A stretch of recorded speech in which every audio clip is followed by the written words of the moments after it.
Well, for Conservative leader Andrew Scheer, I guess you could say the fall sitting got off to a pretty good start with the defection today of a Liberal MP to the Conservative side. The leader of the official opposition joins me now in the studio, along with his newest MP, Leona Alleslev. Good to see you both. Thanks for being here. Thank you, Peter. Thanks for having me. So, if I can, I'll start with your newest MP and a couple of questions to how we got to where we are today, Mr. Scheer, and then I'll weave you into the conversation as well. You spoke today about your dissatisfaction with the Prime Minister's handling of a number of key files: foreign relations, the economy, trade issues. Tell me specifically, what is it that Justin Trudeau's failed to do that has caused you to lose confidence in his leadership? Well, it's really about the foundational challenges that are facing our nation. In actual fact, we're facing a perfect storm. We've got challenges here at home from the economy and trade, and with our international relationships. At the same time, we have unprecedented global instability, and we're seeing all kinds of changes overseas. So specifically, obviously defense, in terms of where we are and where our priorities are in defense. Used fighter aircraft. I'm deeply concerned about that. I was in the military when we were supporting those programs, not spending all the money that we said we were going to spend on defense. That's obviously of concern, and our commitment to our allies in NATO. Okay, what about other issues? You talked about his handling of the economy. So on NAFTA, is he bungling NAFTA?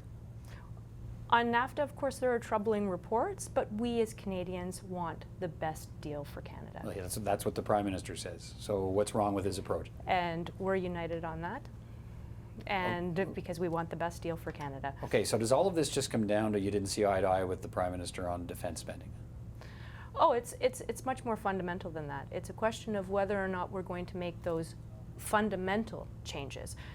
We need to make fundamental changes on tax reform. Capital investment is leaving our country rapidly. If we're not prepared to do the things at home that we need to do to be able to attract, retain, give clear messaging on how you invest in Canada, then we're not going to be able to get there. We haven't had tax reform since the 1970s. We're in a position where you can tinker and tinker and tinker, and then you arrive at a part where you need to do major. So by tax reform, do you tax cuts? No. Are you on it? Okay. Fundamental tax reform. We've tinkered with this tax cut or this break or this aspect of it without looking at when we have people in our population that are paying over 54% in taxes, they're feeling that the tax system isn't fair. And when Canadians are looking at tomorrow as not being better than today, and when they're worried that the future that their children will have is not better than the one that they've had, then we have some structural challenges. Let me stay with that. So people paying 54%, are they paying too much tax in your view? I think there's a question whether or not you have to look at it in its entirety, and obviously that's something I look forward to working with the Conservative Party on. So the reason I ask is But we were promised in the last election but you ran for election under a leader who was promising deficits. Tax reform. Deficits and higher taxes on higher income earners. That was clearly stated.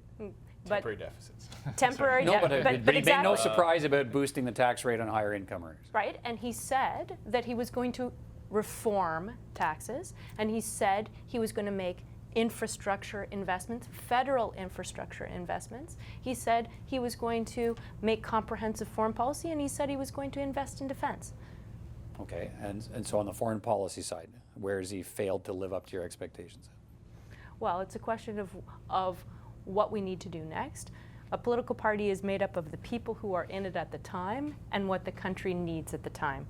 And I'm proud to be able to stand with the Conservative Party because they're the right people at this time to tackle the fundamental challenges that we need to face as a nation. Some people know, I want to ask this question. Say, look, you look at what happened in the riding in the provincial election. The Conservatives won it hands down. You won the riding by less than 1,100 votes last time around. People are looking at this saying, what Leona's seen here is the chance she can't win that riding again as a Liberal, so she's crossing to the Conservatives. What's your response to that? It's not about that. It's who knows what's going to happen in the next election. Right now, I'm paid by the taxpayer. I am paid by my constituents, and I swore an oath to this country and to them to do my best. So I have to look them in the face, and I have to look myself in the mirror and know that I've done the absolute best I can. All right, let me look in the face of your leader here. We parked him on the, of your new leader here. We parked him on the side for a bit. So, Mr. Scheer, what do you've just come through a period of time where Maxime Bernier's starting a new breakaway party from Conservatives, wants to pull Conservatives away. You have a Liberal coming to the Conservatives today. What do you think that represents? Well, what it represents is that more and more Canadians who voted Liberal in 2015, even Liberals who supported the party for many, many elections, are realizing that they're not getting the government that they expected, that they don't see this government able to handle the very serious challenges that are facing us. And I hear this everywhere I go. I hear people come up to me and say, look, I voted Liberal in 2015, I'm with you now. So that this is a great endorsement of what we've been seeing happening, and it's a great signal to all those people who feel that way, that you do have a home in the Conservative Party, that we are the party that is best suited to deal with these issues. When did that conversation start to take place? How long has this been in the works, I guess, is the question. Leona and I first spoke a few weeks ago, and it was just, it was nothing was promised, nothing was guaranteed. It was a conversation. She wanted to discuss the reasons why she felt uneasy about the current government's ability to react, and not even just the ability, but even the awareness, of the challenges that are being faced, and wanted to have a sense of where our party was at, what our priorities were going to be.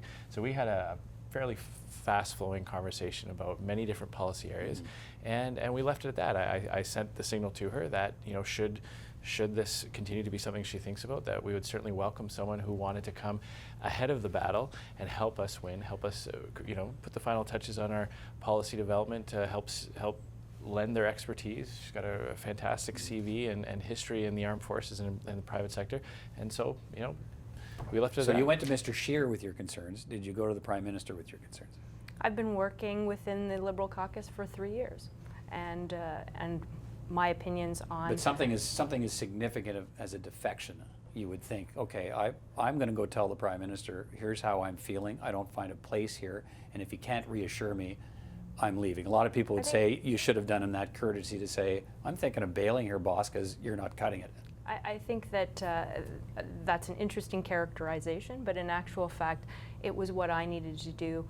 I had conversations over the summer and for the last 3 years with the constituents in my riding who are saying what you said you were going to do, what we need to do. And then I have the opportunity as the chair of Canada's delegation to the NATO Parliamentary Assembly to go overseas and understand exactly what the climate is and what our allies are looking to us and where the world is at.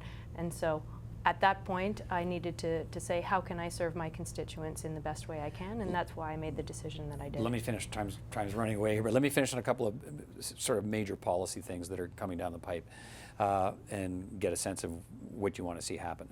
We could, here in the next couple of days, the government's plan to move the Trans Mountain Pipeline construction ahead. Some reports suggest that it'll involve appointing a judge to look at a new consultation process and so on.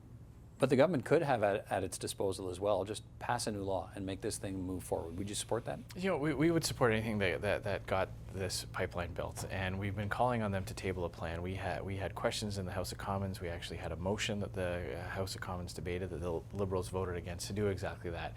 Where is the plan? What will this government do to stand up for federal jurisdiction and not allow the NDP in British Columbia to thwart a project that's in the national interest? We're September now. These challenges have been raised since early in this year, and all the government has done so far is write a check, $4.5 billion of taxpayers' money to American investors. They've cashed that check, and now they're building new pipelines in the U.S. That is not a plan. We believe that I think everyone can agree in Canada that the government owning a pipeline and paying for its expansion is the second worst way to get these things done. The worst way would be let them die. But why is Trans Mountain the only one in town, or the only project that's even possible right now? Because they've killed Northern Gateway and they killed Energy East. Let me ask you. So. Has the government you were part of until a few hours ago mishandled the pipeline issue? Well, it's a question of what the country needs at the time, and we need strong federal leadership because not all points in history. I'm asking a very direct question. Has he mishandled the pipeline issue? I'm not as well versed on that file. Okay, So so I'm that not in wasn't a- that wasn't I'm not one of in the a reasons position- that influenced you leaving. I certainly think that we need strong federal leadership on it. Absolutely. And you're not getting it? Is that the point you're making? That on the pipeline issue, the Prime Minister's not showing strong federal leadership? I would say that I'm proud to be part of the Conservative team, and I look forward to the conversation around how they're going to bring the strong federal leadership we need. Okay, let me finish on this. NAFTA, supply management, a lot of people saying it's time to put supply management on the table. A lot of people say you owe your leadership to supply management, support from Quebec dairy farmers. If supply management has to go in order to preserve cultural protections for this country in a new trade deal with the United States and a dispute resolution mechanism that's there now, are you okay with that? You know, Justin Trudeau has to explain how he has arrived in this weak position where he has to make these types of choices. Under our government, under the Conservative government, we were able to sign new trade deals and protect existing trade deals while at the same time preserving supply management. We made deals with Europe, we made deals with over dozens and dozens of countries while still preserving that. The United States have their own Okay, but system. Andrew Scheer needs to explain that if supply management is to be bargained away, Listen, Justin Trudeau should walk away from a deal then.